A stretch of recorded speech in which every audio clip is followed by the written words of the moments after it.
इस संस्था के अध्यक्ष महोदय, सुंदर सा प्रवचन कर रहे आचार्य वृंद, हरिद्वार से पधारे मेरे अग्रज श्रेष्ठ और भक्त रूप में यहाँ पर क्या कहूँ, इस रूप में पधारे हुए यहाँ पर मेरी बहनें, मेरे भाई, स्नेहिल प्यारे बच्चों, मुझे लग नहीं रहा है कि हम मानव रूप में यहाँ हैं। प्रतीत हो रहा कहीं और चले आए, जैसे यक्ष, किन्नर, गंधर्व, विद्याधर, इस श्रेणी के हम सब जन बैठे हुए इस सुंदर से सभागार में। और इसमें इस सभागार सामान्य भवन नहीं है। मुझे पता चला है कि ये शादी के लिए एक विशेष भवन है। पाणी ग्रहण संस्कार होगा, बेटियों की शादी होगी, एक ऐसे पुनीत प्रासाद का भवन के हम प्रत्यक्षदर्शी बने हैं, मेरे लिए सौभाग्य की बात है।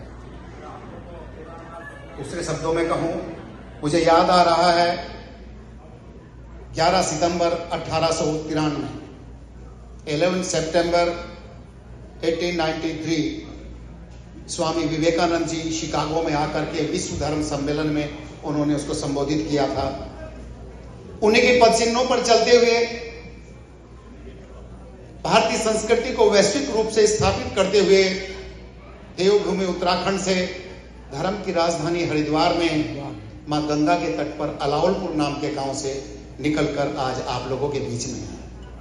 अभी मेरा प्रवास भाई पंडित अनिल शर्मा जी है, इनके यहाँ पर हो रहा है। 30 तारीख को वापसी है।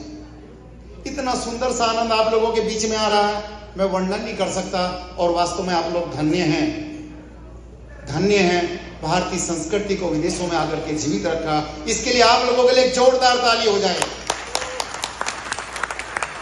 आप लोगों ने इस भारतीय संस्कृति को जीवंत रखा है और ऐसे सब लोग मिलकर के ऐसे आयोजन समायोजन आप कर रहे हैं, वास्तव में आप लोग धन्य हैं। मैं एक बात जानता हूं, भारत माता अंगड़ाई लेगी। जब तक संस्कृति रहेगी तो हम रहेंगे, और संस्कृति कब तक रहेगी? जब तक हिंदी रहेगी, जब तक संस्कृत रहेगी। मैं तो ये कहता हूं कि संस्कृत अगर मां तो हिंदी उसकी बेटी है।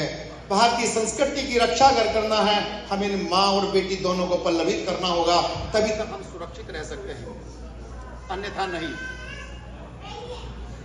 इसके बिना हम सुरक्षित नहीं रह सकते हैं। मैं चैलेंज के साथ कह सकता हूं, मेरी बात थोड़ा सा खड़ी लगेगी, बुरा मत मानना। अगर हमें